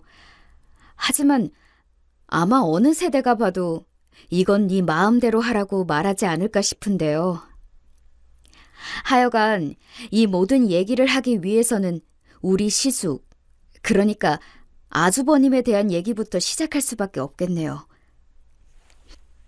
우리 아주버님은 장남으로 제 남편은 둘째이고 막내 서방님까지 해서 아들만 셋인 집에서 아주 오냐오냐 자란 케이스예요. 저랑은 동갑인데 이 말은 즉슨 제가 제 남편보다 연상이라는 거죠. 그래서인지 처음 결혼한다고 인사 갔을 때에도 되게 껄렁껄렁거리면서 인사를 받았어요. 야, 김진수. 남자가 하는 짓 중에 제일 미련한 게 두 가지가 있어. 그게 뭐냐면 첫 번째, 군대 갔을 때 나 기다려준다는 여자를 믿는 거야. 그리고 두 번째, 자기보다 나이 많은 여자랑 연애하는 거야. 그보다 제일 한심한 케이스는 그 여자랑 심지어 결혼까지 하는 거지. 내 말 무슨 말인지 알겠지? 제 딴에는 뭘 무슨 말인지 알겠냐는 건지도 모르겠는데 말을 저딴 식으로 기분 나쁘게 하더라고요. 그것도 지네 집에서 풀어놓는 얘기라 그런지 되게 여유 있게 능글거리게 말을 하는 거예요. 보아하니 이제 재수 씨라고 불러야 할 판인데 맞죠? 나랑 동갑이라고 그랬나? 근데 우리 진수랑 3살이나 나이 차이 나는 거잖아요. 괜찮겠어요? 벌써 지금 대충 봐도 누나 같은데 말이야. 하긴 얘가 옛날부터 누나나 여동생한테 되게 집착했거든요. 아무튼 이렇게 됐으니까 잘 봐줘요, 우리 진수. 요렇게 얄밉게 말을 하고는 제가 선물이랍시고 사간 백화점 떡을 갖다가 맨손으로 쏠랑 집어먹고 사라지는 거 있죠? 그 꼴이 얼마나 배기 싫던지 몇 날 며칠을 그 모양새가 잊혀지질 않아서 앓고 또 알았답니다. 왜 제가 예비 시댁 인사를 가서 시부모님보다 시숙한테 저런 취급을 받아야 하나 했어요. 또 답답했던 건 어머니와 아버님은 옆에서 아무 말도 않고 그냥 듣고만 계시더군요. 심지어 어머니가 한술 더 뜨시는 거예요. 그리고 비로소 어머니 말에서 아주버님이 마구잡이로 해댔던 말의 의미를 알게 되었죠. 민수 말이 하나도 틀린 건 없어. 봐봐. 나도 네 아빠보다 나이가 7살 어리잖냐. 그러니 아직도 더 팽팽해 보이고 어려 보이지. 여자는 애 낳고 어느 나이 넘어서면 지 남편보다 나이 들어 보일 수밖에 없어. 동갑내기들 세상에선 말이야. 그런데 심지어 나이가 더 많으면 늙는 게 보일 텐데 애지간하면 남자들이 땀만 먹기 쉽지. 멀쩡한 여자랑 연애를 해도 한눈 팔까 걱정인 게 남자란 놈들인데 왜 고민거리를 사서 만드는지 이해가 안 되네. 정말 전 이때 입이 너무너무 벌어지다 못해 어디쯤 멈춰야 할지 모를 정도로 경악을 금치 못하는 상황이었어요. 생각해보니 이 집에서 가장 문제는 제 남편이 아니었을까 싶네요. 자기 예비 신부가 면전에서 지네 집 식구들한테 저런 소리를 듣는데 조금도 이상한 점을 모르는 거예요. 그냥 바보같이 헤헤거리면서. 어머니가 뭐 먹으라고 그릇을 쓱 밀어주면 집어먹고 있더라고요. 그런데 저희 엄마는 보통 깐깐한 편이 아니라서 이런 부분을 꽤 역지사지로 잘 돌려주는 편이었어요.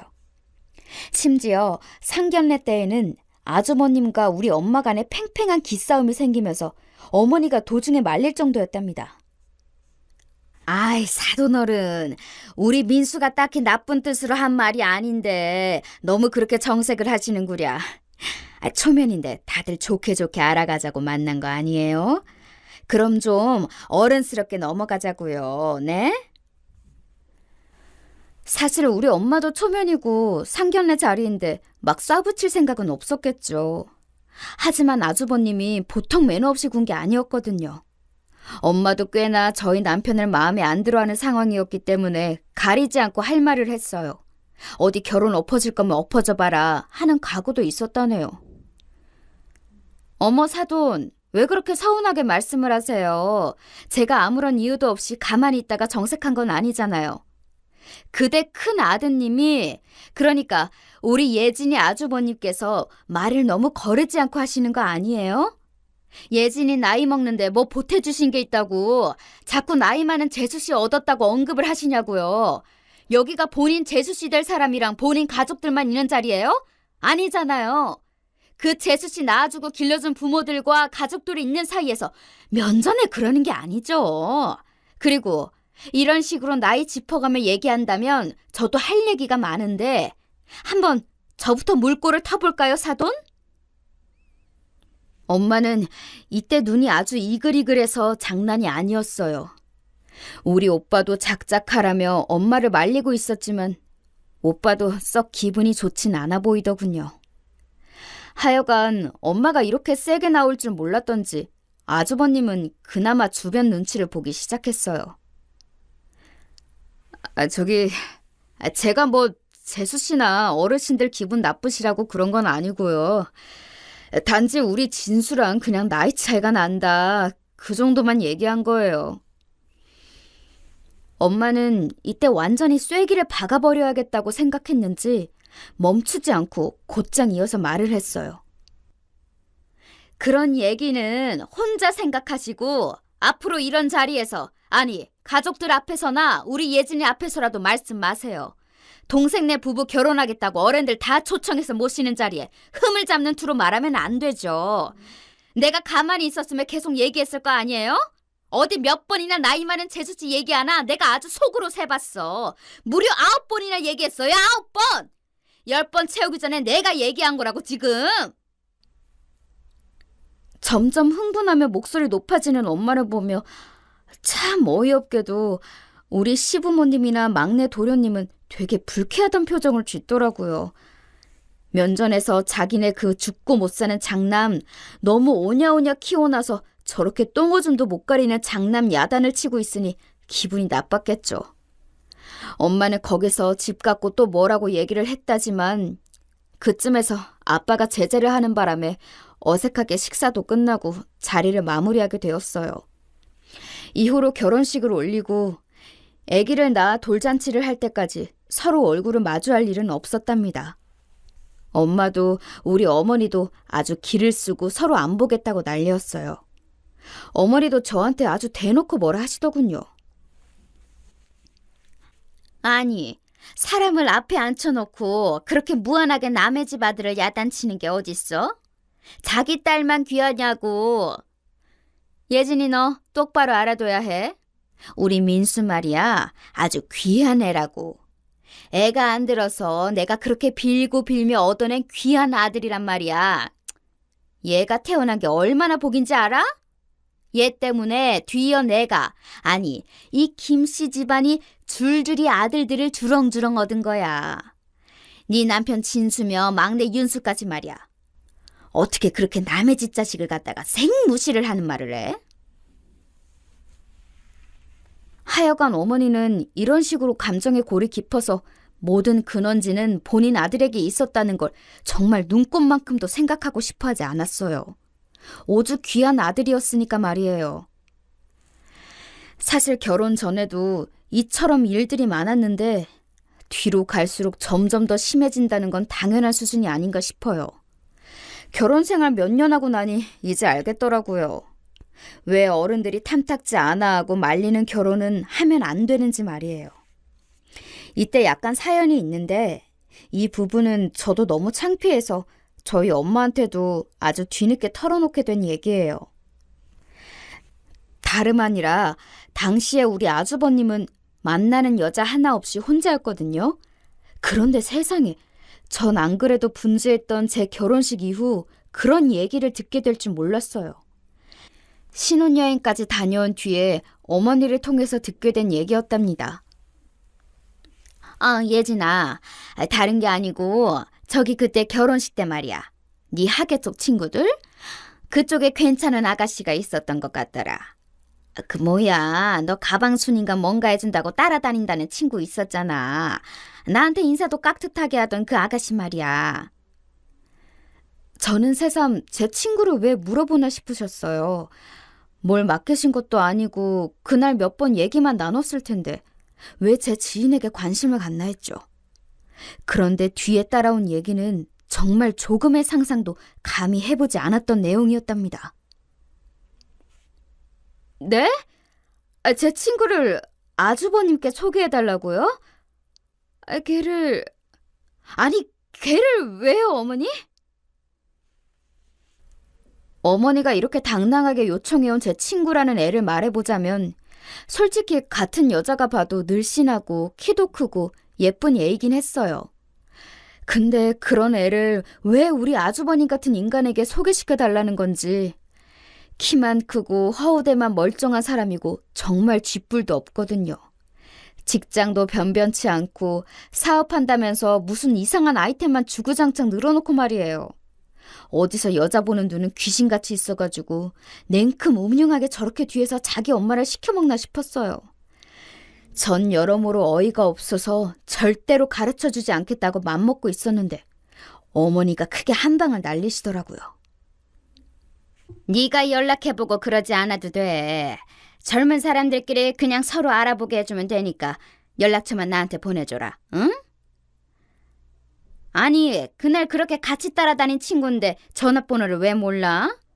내 친구들 사이에서도 내가 몇몇 그 집 자식들도 장가 보내고 그랬어. 하여간 그런 거 전혀 걱정할 거 없으니까 연락처만 나한테 문자로 보내놔라. 알았냐? 저는 도저히 안 되겠어서 거짓말까지 해보았지만 어머니는 막무가내였어요. 아이, 남자친구가 있건 없건 결혼 안 한 아가씨 아니야. 거 보기엔 너무 참하고 괜찮아서 그래. 결혼 전에야 돌다리 여기저기 다 두드려보고 그러는 거지 뭐. 이제 와서 괜히 핑계댈 생각 말고 얼른 연락처나 보내. 어머니는 제가 일순간 둘러댄 친구에게 애인이 있다는 거짓말까지 눈치를 채고서 저러시는 거예요. 결국 친구에게 사정사정하며 이래저래 마음에 안 들면 단번에 거절해버리라고 했어요. 당연히 친구가 싫다고 할 줄 알았는데 이게 또 상황이 이상하게 흘러가더라고요. 아, 그래? 니네 어머니 되게 적극적이시다. 근데 그날 뵈니까 인상이 나쁘시진 않던데. 그리고 마침 나 이전에 헤어진 남자친구 때문에 새삼 연애가 뭐고 뭔지 이제 잘 모르겠더라고. 그렇게 하나하나 다 따져본 남자들도 나중에 뒤통수 치고 사라지는데 이제는 마음을 열고 좀 너무 따지지 않아야겠다는 생각들이 들었어. 내가 너무 보수적이고 문을 닫고 있었던 것 같아. 그냥 재미삼아 나도 한번 만나보지 뭐. 요즘 기분도 싱숭생숭하고 좀 변화가 있었으면 했어. 예상외로 친구도 만나보겠다는 반응이기에 저는 무척 당황하게 되었어요. 그러면서 헷갈리기 시작하더라고요. 아니, 상황이 왜 이렇게 흘러가나? 내가 뭔가 너무 예민하게 생각했던 건가 싶어서 잠깐 주춤하게 되었어요. 일단 연락처는 넘겨두었고 각자 자기들이 알아서 하겠다 싶었죠. 그런 와중에 저도 신혼이라 한창 집 정리하고 살림이랑 직장을 병행하느라 바빴었고요. 아주머님과 제 친구의 만남이 어떻게 돼가는지는 잘 모르고 있었어요. 그런데 나중에 또 어머니로부터 전화가 걸려온 거예요. 설마 했는데 혹시가 역시가 되어버렸더군요. 아이고, 예진아. 지금 둘이 잘 만난단다. 어제도 둘이 만났다고 사진 찍어서 보냈더라. 아주 벌써 예비 며느리감이 된 기분이야. 아니, 나한테 먹어보라면서 백화점에서 케이크까지 사서 보낸 거 있지? 하여간 경우가 너무 바르고 잘 큰 집 딸이란 게 느껴져. 가정교육을 제대로 된 부모한테 제대로 받은 게지. 이 말에는 정말 도대체가 저를 돌려서 욕하려는 포인트가 한 수십 가지는 있는 것처럼 느껴지더라고요. 본인이 마음에 들어하는 예비 며느리감도 결국 저를 통해서 알게 되셨으면서 은연중에 저를 욕하듯 가정교육이네, 잘 컸네, 집안이 좋네, 제대로 된 부모네, 이럴 게 뭐예요? 그런데 이쯤 들어 막내 도련님도 이윽고 서방님으로 호칭이 바뀌는 일이 생겼으니 일찍이 애가 생겨서 결혼하게 된 거예요. 그때도 집안이 한창 시끄러웠지만 아무튼 우리 시댁은 해를 연달아서 아들 둘을 장가 보내게 되었어요.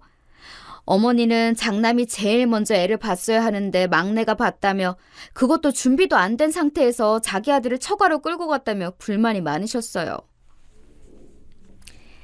막내 걔는 말이야 아주 버릇이 없어. 우리 윤수 데려가며 고마운 줄을 알아야지. 어디 말만한 처녀가 덜컥 임신을 해가지고 대뜸 지네 집으로 데려갈 생각을 해? 그래놓고 지 엄마는 코빼기도 안 비추고 아주 날 보면 가만 안 둔다고 벼르고 있다던데? 하여간 내가 이렇게 며느리들 복이 없어. 우리 장남 민수나 좀 잘 얻어오길 바라봐야지. 어머니는 하여간 맨날 이 모양이셨어요. 자기 막내 며느리 욕을 같은 며느리인 저한테 하시면서 동시에 제 욕도 은근 돌려서 같이 하시는 거죠. 그러면 솔직히 제가 뭔 맘으로 동조를 하고 어머니 원망을 들어드리겠나요? 듣다가 너무 짜증이 나서 전화를 대충 끊어버렸답니다. 그런데 우리 막내 동서는 성격이 보통 아니더라고요. 상견례도 안 하겠다고 하고 해서 결혼식 때 잠깐 보긴 했는데 우리 어머니한테 엄청 으르렁거리는 거예요. 근데 나중에 사정을 들어보니 충분히 화낼 만한 사유가 있기도 했어요. 이건 제가 동서랑 개인적 친분은 없지만 저희 남편 통해서 들었답니다. 이건 내가 봐도 좀 우리 엄마 편들기가 그래. 엄마가 재수씨네 집이랑 다 같이 잠깐 본 적이 있나 봐. 근데 그때 엄마가 재수씨 뱃속에 애가 윤수애라는 보장이 어딨냐고 유전자 검사해오라고 막 그랬나 봐. 그러니까 저쪽 처가 어른들이 불같이 화를 내고. 아휴, 엄마는 정말 못 말려. 아무리 화가 나도 겉으로 할 말이 있고 안 할 말이 있는데 저렇게 꼭 화를 불러들인다니까. 재수씨도 임신 중에 아직 결혼도 안 했는데 예비 시어머니한테 저런 말을 들은 거 아니야. 그러니 엄마한테 당연히 감정이 안 좋겠지. 이 말을 들으면서 제가 제일 먼저 떠올랐던 생각은 동서에 대한 어떤 공감 가는 감정도 있었지만 우리 남편에 대한 어이없음이었답니다. 저렇게 남의 집 가정이나 남을 대하는 자기 엄마의 모습은 잘 알면서 왜 자기 와이프한테 함부로 하는 엄마 모습은 모르는 걸까요? 시간이 한참 지나 생각해보니 모르는 건 아니고 그냥 모른 척 하고 싶었던 것 같아요. 그래야 자기가 좀 숨을 쉬고 살 수 있으니까요. 암튼 저도 신혼 때를 얼마 지나지 않아서 임신을 하게 되었고요. 그래도 동선애가 일찍 애를 낳았고 이후에 제가 출산을 하게 되었어요. 어찌어찌 손주까지는 그래도 어머니가 바라던 성별로 되어서 모두 아들들을 낳게 되었답니다. 그 부분 하나는 아주 만족스러우셨던 것 같아요. 단 한 가지, 장남이 장가를 못 간 것만 빼고 말이에요. 여기서 의아하신 분들이 있으실 수도 있는데 앞서 제 친구랑 아주버님이 만난다고 했잖아요. 그런데 왜 장가를 못 갔다는 건지 이해가 안 되실 수도 있을 거예요. 결론부터 말하자면 이 둘은 만난 지 1년도 안 되어서 헤어지고 말았어요. 그것도 무려 결혼하겠다고 예식장까지 잡아두고 그 한 달 전에 말이죠. 아주버님도 그렇고 제 친구도 그렇고 둘 다 결혼을 빨리 하고 싶어 할 정도로 엄청 가까워졌던 모양이에요. 전 둘이 만난 지 얼마나 됐다고 결혼한다고 해대길래 모든 게 정말 너무 성급하다 싶었죠. 게다가 아주버님은 절 보기 좀 민망스러웠던지 전혀 제 앞에 나타나지 않았고 가끔 제가 시댁에 들려도 제 목소리를 들으면 나와보지도 않았어요. 그래도 둘이 잘 만난다길래 그런가 보다 했고 어머니를 통해서 그리고 친구를 통해서 소식을 가끔 듣곤 했답니다. 그러다가 청첩장과 예식장 대관 등 본격적인 얘기가 나오니까 한편으론 정말 제 친구가 제 형님이 되는 건가 싶어 희한하더군요. 궁금해하던 차에 친구한테 갑작스레 전화가 걸려온 거예요. 예진아, 나 너한테 상담할 게 있어. 내가 예민한 건가 싶은데 솔직히 이런 경우가 말이 된다고 생각해? 뭔데 그래? 혹시 아주버님 얘기는 아니지? 무슨 일이 있어? 그게 맞아. 민수 씨 얘기야. 나 지금 좀 혼란스러워. 친구 입으로 우리 아주버님의 본명을 이렇게 들으니 좀 새삼스럽기도 했지만 아무튼 둘이 연애를 한다고 한 이래 처음으로 본격적으로 저와 친구는 단 둘이 만나서 얘기를 나누게 되었어요. 저도 우리 시댁 가족의 이야기니 조심스러워 따로 묻지 않았고 있었는데 친구가 먼저 이런저런 말들을 꺼냈어요. 근데 듣고 있다 보니 이거 제가 결혼을 말려야지 안 되겠더라고요. 있잖아. 글쎄 민수 씨가 나보고 자기 친구들이랑 해외여행을 다녀온다는 거야. 이제 결혼하면 자기는 가정에 충실할 거니까 친구들이랑 다 같이 여행 가려면 이번밖에 시간이 안 된다나?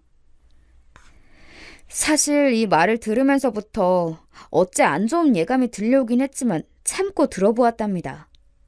그리고 역시는 역시였다는 것을 재차 확인하게 되었어요. 처음엔 나도 친구들이랑 간다고 해서 그런가 했어. 그런데 얼마 전에 민수 씨 친구들 소개받아서 같이 밥을 먹었거든. 그때 같이 나온 여자가 있는 거야. 둘이 유독 되게 친해 보이더라. 그런데 세상에 알고 보니까 그 친구도 같이 껴서 해외여행을 가는 거였어. 심지어 남자 셋에 여자 셋 이렇게 해외여행을 간다는 거야. 그것도 3박 4일을 말이지. 너라면 허락해줄 수 있겠어? 대학 동기라고 하고 정말 아무것도 아닌 사이들이라고 하는데 뭐하러 그렇게까지 해서 가야 되는 거야? 그중 2명이나 각각 결혼 예정이라는데 그런 걸 다들 예비 배우자들이 허락해주는지도 모르겠어. 내가 이상한 거야? 여기까지 듣고 보니 정말 어쩜 안에서 새는 바가지 밖에서 샌다고 사람이 왜 이리 한결같은가 싶더라고요. 역시나 아주버님은 바람직한 인간이 아니었어요. 결혼 전에 저런 문제로 자기 예비 신부를 이렇게 머리 아프게 해서는 안 되는 거잖아요. 반대로 자기 여자가 다른 남자와 만나는 것에는 아주 극도록 예민해 한다는 거예요. 나는 민수 씨 이해가 안 되는 게 그러면서 내가 따로 직장 동료랑 밥을 먹는다든지 아는 오빠와 언니들과 잠깐 만나는 것도 납득을 못해. 다수로 만나는 거고 어릴 때부터 알아온 사람이고 그 자리에도 같이 데려가서 소개했거든. 근데도 내내 얼굴도 화가 나 있고 심통이 그득한 거야. 나중에 그 분위기 무마시키고 내 지인들한테 설명하느라 얼마나 힘들었는지 몰라. 나 정말 여러모로 지치는 것 같고 이 해외여행 얘기까지 나오니까 좀 한계야. 이 결혼하는 게 맞을까? 여기까지 왔으면 이미 친구도 어느 정도 결론은 냈다 싶더라고요. 누군가 방아쇠를 당겨줄기 바라는 게 아닌가 싶었어요. 저도 더 볼 것도 없이 친구한테 할 말을 정확히 했답니다. 친구는 제 말을 듣는 내내 엄청 놀랐는지 점점 눈이 커지더라고요. 수영아, 우리 아주버님이라곤 하지만 나는 아닌 건 아니라고 봐. 일단 나는 내 남자가 결혼 전에 그런 구성으로 그리고 이성인지 친구인지 확실치도 않은 사람들끼리 해외로 여행 다니고 그런 거 용납 못해. 그걸 이해해주길 바라는 건 욕심인 거지. 자기는 아직 이성들이랑 더 꽁냥꽁냥하게 놀고 싶은 거잖아. 그게 잘잘못을 떠나 너랑 아주버님은 가치관이 안 맞는 거야. 근데 결혼 전에도 안 맞는데 결혼 후에는? 더 심각해지고 그땐 고민할 장애물들이 더 늘어나. 그냥 단도직입적으로 말할게. 너 우리 아주버님이랑 안 만나는 게 좋겠어. 지금이라도 늦지 않았으니까 잘 생각해봐. 제 말을 다 들은 친구는 생각보다 이렇게 상황을 극단적으로 정리해줄 줄은 몰랐던 것 같아요. 그래도 어떡하겠어요. 아닌 건 아니라고 말끔하게 정리를 해줘야 한다고 생각해요, 전.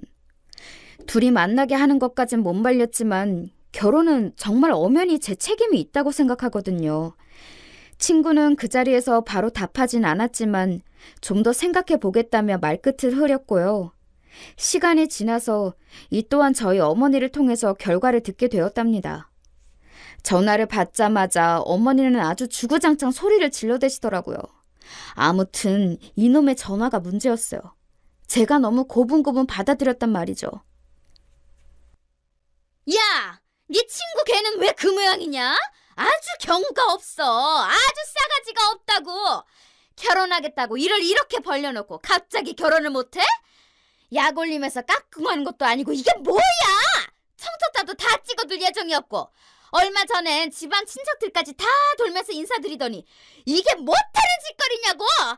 아이고, 가슴에서 내가 천불이 나네, 천불이. 일단 저는 심호흡을 크게 하고 그냥 듣고는 있었어요. 워낙에 자기 자식만 귀하고 남 잘못은 모르는 분이라지만 그래도 이번엔 저도 좀 화가 많이 나더라고요. 자기 아들이 잘못한 내용은 쏙 빼놓고 제 친구 욕만 하시니까요. 그래도 일단은 들어드렸어요.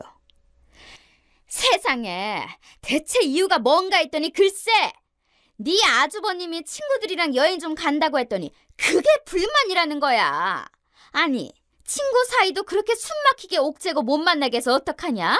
멀쩡하게 생겨가지고 머리도 똑똑한 줄 알았더니 이제 보니 아주 속빈 강정이야. 그런 멍청이가 따로 없다니까? 그까짓 문제 때문에 이렇게 번듯한 새 신랑을 놓친 게 어딨어? 아이고 네 친구 보고 전해. 너까지 거 2번 다시 줘도 안 가진다고 전해라. 우리 민수 같은 신랑감 어디서 쉽게 얻을 수 있는 줄 알아? 지 발로 복을 아주 굴려차는구먼. 이렇게 어머니는 이래저래 제 앞에서 친구 험담을 엉망진창으로 하시더니 끝으로 가서는 저한테 화풀이를 하시는데 전 여기서 대차게 터지고 말았어요. 하여간 네가 문제야. 어디서 그런 걸 신부감이라고 소개를 시켜? 옛날에 소개 한번 잘못 시키면 보통 욕먹는 게 아니라고 했어. 그런 거 각오도 안 하고 어디서 저딴 걸 데려다가 네 아주버님 만나라고 했냐고. 어머니, 제가 제 친구 소개시켜드렸나요? 저는 전혀 모르고 있던 상황이었잖아요. 그런 거 안 한다고 했는데도 어머니가 끝까지 연락처 달라고 하시고 둘이 만나게 하셨고 또 둘이 잘 만날 때에는 좋다고 하시더니 왜 이제 저한테 화를 내세요? 어머니는 여기까지는 듣고서 조금 깨갱하시는 것 같더니 제가 반박해서 뭐라고 하니까 그땐 저를 막 몰아세우시더라고요. 그리고 제가 얘기 들어보니까 아주버님이 잘못하시긴 하셨던데요. 결혼 전에 예비 신랑이 여자들이랑 짝 맞춰서 해외여행을 며칠씩이나 놀러 간다는데 어떤 여자가 좋아하나요? 그러면서 제 친구가 지인들 만나러 다니는 건 그렇게 눈에 불을 켜고 감시하러 다니신다고 하고 당연히 둘이 부딪힐 수밖에 없잖아요. 뭐야? 그럼 너는 지금 네 아주버님이 잘못했다는 거야? 네 아주버님 탓하는 거냐고? 그 와중에 꿋꿋하게 본인 장남에게 호칭 맞춰가면서 저를 야단치려는 어머니에게 정말 여러모로 질려버렸어요. 대체 왜 이렇게까지 해야 하는 걸까요? 아무튼 이렇게 얘기는 끝나버렸고 아주버님은 그 뒤로 공연히 저랑 마주치면 되도 않는 시비를 걸어대는 거예요.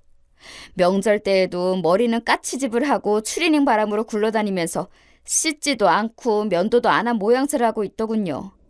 암만 그래도 나이가 40대인데 얼마나 철이 없는 건지 동생네 부부가 왔으면 제대로 씻고 눈곱이라도 떼고 있어야죠.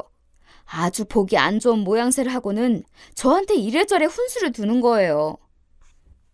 재수씨, 거 전날부터 와서 엄마 좀 도와줘요. 우리 엄마 나이가 70인데 저렇게 혼자 부엌에서 허리 수그리고 뭐 하는 거냐고. 잡채랑 전이랑 이런 거 미리미리 좀 해오면 좋잖아요. 저도 웬만하면 그냥 무시하겠지만 여간 감정이 안 좋은 상태였기 때문에 웃으면서 받아쳤어요. 어머, 전 어머님 힘드시지 말라고 일부러 집에서 잡채랑 점도 다 해온 거예요. 그리고 그렇게 걱정이 되시면 아주버님이 어머니 좀 도와주시지 그랬어요. 제가 봐도 어머니 너무 안쓰러워요. 그랬더니 인상을 훅 쓰더니 휙 돌아가지고서는 지 방으로 들어가 버리더라고요. 아니 무슨 고등학생 아들도 아니고 뭐 하는 짓인지 모르겠어요. 이때 어머니도 약간 신경이 곤두서 있으셨는데 그 큰 이유는 바로 동서 때문이었어요. 걔는 참 성격도 이상해. 도대체 결혼한 애가 왜 시댁에 들락날락할 생각을 안 하는 거야? 그리고 지는 안 온다고 치자고. 왜 신랑은 못 가게 하는 건데? 우리랑 무슨 왼수졌냐? 내가 아주 기가 막혀서 못 참겠어. 어제만 해도 진짜 화병 나서 죽겠더라니까? 뭔 죄를 지었다고 이렇게 하는 일마다 꼬이는 건지 아주 성질나서 못 참겠어. 어머니는 줄줄 이렇게 읊어대시더니 이후에 갑자기 저한테 폭탄 돌리기를 하시더라고요. 그나마 꾸준하게 시댁에 들리고 있는 며느리까지 안 와야 정신을 차리시겠나 봐요. 예, 네가 한번 막내네 전화 좀 해봐. 전화해서 네 동서한테 명절이니까 시댁도 좀 오라고 하고 재촉 좀 해보라고. 그런 건 같은 며느리들끼리 말해야 알아먹는 거야. 그래도 네가 손윗 사람이니까 전화해서 야단도 치고 좀 해봐라. 내가 하면 다 안 온다고 도망갈까 봐 무서워서 하지도 못하고 이게 뭐냐? 왜 불똥이 저한테 튀나 해서 좀 황당해하던 중 어머니는 급기야 불을 지르시는 거 있죠? 아이, 따지고 보면 너도 잘못이야. 네 동서가 저렇게 명절에 안 오고 나한테 버릇없이 굴고 있잖아? 너가 명색이 큰 며느리고 이 집안 가풍을 알면 진작에 길을 눌렀어야지. 어디서 시댁에 코빼기도 안 내비추냐고 진작 잡았어야 했어. 그래야 제가 너 무서워서라도 당장 기어왔겠지. 어머니, 왜 불똥이 저한테 튀는 거예요? 왜 제가 책임을 져야 하는데요? 동서랑 어머니 사이에 무슨 잘못을 했다고 그러세요? 얘기가 이렇게 확장되고 있는데도 남편은 자기네 본가 거실에 누워서 잠들어 있고 일어날 생각도 안 하고 있고 분위기는 나빠졌어요. 우리 어머니는 정말 얄미운 게 이렇게 분위기가 나빠지면 금방 없었던 일처럼 얘기를 대충 끝내셔요. 아야, 됐어. 이제 너까지 나한테 그러냐? 내가 진짜 서러워서 못 살겠다. 얼른 밥들이나 먹고 각자 집으로 가! 정말 하나부터 열까지는 남의 탓으로 돌려서 도통 본인에 대해선 조금 더 반성할 줄 모르는 병에 걸리신 것 같아요. 어쩜 저렇게 이기적이고 멋대로이신지 숨이 갑갑해지더군요.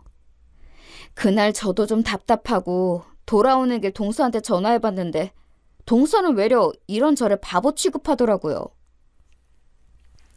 형님, 저는 시댁 갈 생각이 조금 더 없어요. 전에도 그랬고 오늘도 그렇고 앞으로도 절대 안 가요. 그것 때문에 전화하신 거면 할 말이 없어요. 아니, 동서, 그런 건 아니고 그냥 왜 안 왔는지 물어봤어. 음식한 것도 있고 조금 갖다 줄까 해서. 저도 뭐 대단한 호의로 그런 것도 아니고 어머니랑 동서 사이를 좋게 할 생각은 조금도 없었어요. 단지 이유나 좀 들어보고 싶었거든요. 그랬더니 동서는 무척 냉정하게 말을 툭 자르더라고요. 형님도 아실지 모르겠는데 제가 우리의 뱃속에 있었을 때 어머니가 엄청 막말을 하셨거든요. 전 그 말 듣고 절대 어머니한테 손주 안 보여드리기로 결심했어요. 자기 애인지 아닌지도 모르는 애를 왜 보여줘요? 그리고 집 해줄 능력도 없다면서 니들끼리 알아서 살라고 했었잖아요. 그래서 우리 집에서 남편까지 새들어 같이 살고 있어요. 근데 무슨 할 말이 있어서 오라마라 떠보는 거예요? 동서는 애지간해서는 말로 어르거나 달래면서 어떻게 할 수가 없을 정도로 상처가 깊더라고요. 충분히 이해가 갔어요. 그런데 전화를 끊을 때쯤 동서가 충고 아닌 충고를 하더군요. 엄연히 그 집안에서는 형님이 저보다 손윗 사람이니 제가 이런 말 하는 것도 좀 그렇지만요. 형님도 잘 생각해 보시는 게 좋을 거예요. 보아하니 저한테 이런 식으로 하는 어머니가 형님이라고 딱히 잘해주실 것 같진 않거든요. 언제까지 그렇게 어머니한테 끌려다니고 착한 며느리 행세하시고 사실 거예요? 그거 누가 알아줘요? 나라에서 상 줘요? 돈 줘요? 동서의 말은 상당히 격앙되어 있긴 했지만 이 말은 저를 무척 무겁게 눌러오더라고요. 그때야 대충 얘기를 끝냈고 이후로도 우리는 전화 한 통 하지 않았어요.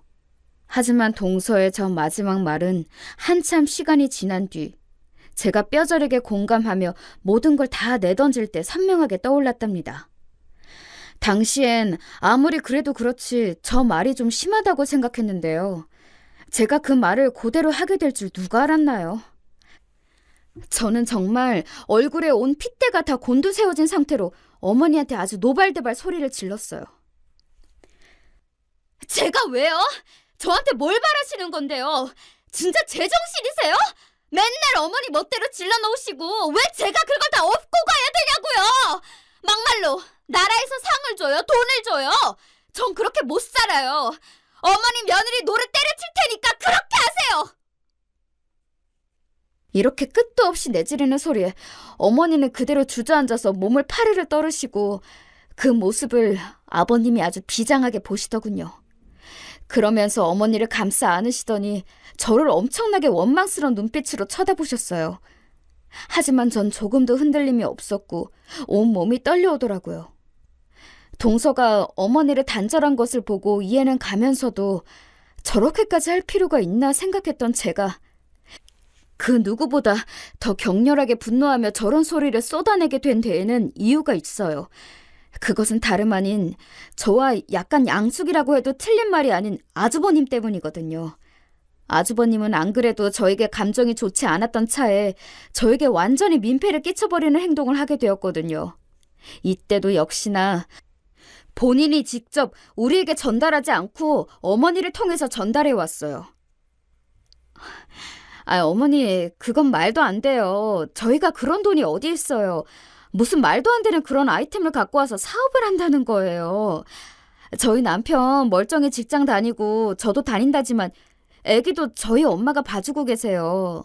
간신히 집 대출도 갚아가고 있는데 어떻게 그런 돈을 대라는 말씀이세요?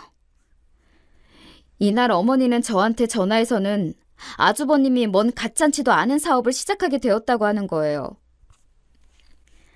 민수 걔가 어릴 때부터 머리가 비상했어. 자고로 장남이 잘 되어야 해. 내가 볼 때 진수나 윤수 저렇게 시원찮게 사는 걸 보면 다 자기 형이 지금 잘 안 풀려서야. 그렇다고 뭐 하던 일 때려치고 형 도우라는 게 아니잖아. 다들 돈 좀 얼마씩 보태라고. 그리고 내가 딱 보니까 윤수네는 전화도 안 받는 게 거긴 틀려먹었어. 그러니까 니네가 좀 얼마 보태서 내라, 응? 다 내라는 게 아니야. 우리도 얼마 보태주기로 했어. 너네도 너무 무리할 것 없고 어차피 지금도 다 대출 아니야? 거기 좀 더 받아오라는 거야, 내 말은. 이렇게 어처구니 없이 말을 이어가고 있으니 저라고 성질이 나지 않겠나요? 뭐 적당히 알아들을 만한 말을 해야 저도 넘어가죠. 지금 저희 살고 있는 집도 대출금 만만치 않다니까요. 사업하고 싶으면 본인이 노동을 직접 해서 벌어서 하라고 하세요. 왜 부모님이며 동생 가족들까지 다 끌어들여서 돈을 갖다 쓴다는 거예요? 이렇게 팽팽하게 맞서며 조금도 빌려줄 생각이 없어 보이니 어머니는 또 만만한 저를 갖고 멋대로 세뇌시키려고 하시는 거예요. 모든 게 제 잘못이라나요? 너는 얘가 말본세가 아주 못됐어. 아무리 그래도 네 아주버님이야. 네 남편 형이고 네 시댁 장남이라고. 어디서 그렇게 무시하듯이 말을 함부로 해? 네가 그렇게 무시해도 좋을 그릇이 아니라고. 전 다 귀찮고 싫어져서 생각나는 대로 대충 말을 했는데 이후에 이게 어마어마한 결과를 갖고 올 줄 몰랐던 거예요. 전 모르겠어요. 어머니가 알아서 하시고요. 거기에서 저희 집은 빠질게요. 동선에도 저한테 어떻게 해보란 말 하지 마세요. 전에 어머니 말 듣고 전화 걸었다가 욕은 제가 다 먹었어요. 아무튼 알아서 하세요. 그렇게 전화를 툭 하고 끊어버리고는 속에서 정말 열불철불이 올라오는 걸 참았다니까요. 당연히 그날 저녁 들어온 남편한테 전화해서 한 번만 이딴 전화 더 걸려오면 수신 거부해버린다고 신신당부했어요. 남편은 자기 딴에 속상했던지 저보고 왜 그러냐고 하더니 얼마 뒤에 터진 일을 보고는 어찌 수습해야 할지 몰라 넋이 나가 있더군요. 이때는 무려 아버님이 저한테 대신 전화를 하신 거예요. 뻔하죠 뭐. 어머니가 뒤에서 아버님한테 이래저래 주문 넣고 시키신 걸 거예요. 둘째야 나다. 다른 게 아니라 우리가 이번에 사정이 좀 일이 됐어. 큰애 사업한다고 다들 뭉쳐서 도와줬으면 싶은데 어째 서운하게 실이 이렇게 뜻이 안 모이냐. 그래서 우리가 좀 힘을 썼다. 여기서 전 의아한 게 무슨 힘을 썼다는 건지 이해가 안 되는 거예요. 제가 알기로 시부모님 둘 다 돈 별로 없으시거든요. 어디서 빚을 냈다는 건지 뭔지, 그리고 굳이 그 여부를 왜 저한테 보고하시는지도 모르겠고요. 어째 전화기를 들고 있는 내내 불길한 예감이 엄습했는데 이게 이렇게 저한테 확 들이칠 줄 누가 알았겠어요? 그래서 말인데 우리 살고 있던 집을 정리했어. 이렇게 해서 큰애가 잘 된다면 얼마나 좋겠냐. 애도 아주 신신당부를 했어. 큰 각오로 하는 거니까 잘 될 거다. 그러니까 말이다 둘째야. 우리 있던 곳도 처분을 했으니 니네 집에 가 있는 게 맞을 것 같다. 너희랑 같이 분담하려 했는데 그렇게 네 시어머니가 말리더라. 애들 부담 주면 안 된다고. 그래서 우리 선에서 처리를 했어. 우리도 이렇게 힘을 썼으니 마무리라도 너희가 자식된 도리를 해줘야 하지 않겠냐? 전 이때 차라리 꿈이었으면 좋겠다는 생각을 잠깐 했었어요. 아주 잠깐. 정말 머릿속 뭔가가 툭 끊어지는 느낌이 들었답니다. 내가 뭘 들은 건지 차라리 이게 지나가는 옆집 아저씨가 어디 전화를 잘못 건 내용을 우연히 들은 거라면 좋을 텐데 별 생각이 머릿속에서 어지럽게 마구 흘러가더라고요. 그리고 이렇게 결론을 다 전했다 싶어서 다행이라 생각했는지 몰라도 이쯤에서부터 어머니가 냅다 전화를 바꿔치기 해서는 말하시는 거예요. 제정신이 아닌 상태로 어리 나가 있는 저에게 말이죠. 예, 너 다 들었지? 들었으면 됐고 결론은 이거야. 니네가 하도 돈 되기 싫어해가지고 우리가 늙음하게 집 빼서 네 아주버님 돼줬다. 아주 승승장구할 거야. 그때 가서 덕 보려는 생각 말고 지금부터 격려 전화라도 하고 용돈도 좀 보내고 그래. 아이 그리고 좀 전에 네 아버님이 말했지? 우리 집을 뺐으니까 지금 있을 데가 없어. 니들 집으로 가야 하니까 그리 알고 있어라. 짐들도 줄이려고 앵간히 노력을 했어. 네 아주버님이랑 여기 정리하고 우리는 글로 갈 테니까 그리 하려고. 이러고 냅다 전화를 끊어버린 어머니. 제가 이후로 몇 번을 걸어대도 받지 않았어요. 정말 거짓말 아니고 제가 열 몇 통을 걸었는데도 어머니는 전화를 받지 않았습니다. 그 길로 저는 직장에서 일에 집중하지 못하고 몇 번이나 머리를 쥐어뜯다가 내가 왜 이러고 살아야 하는지 모르겠는 거예요.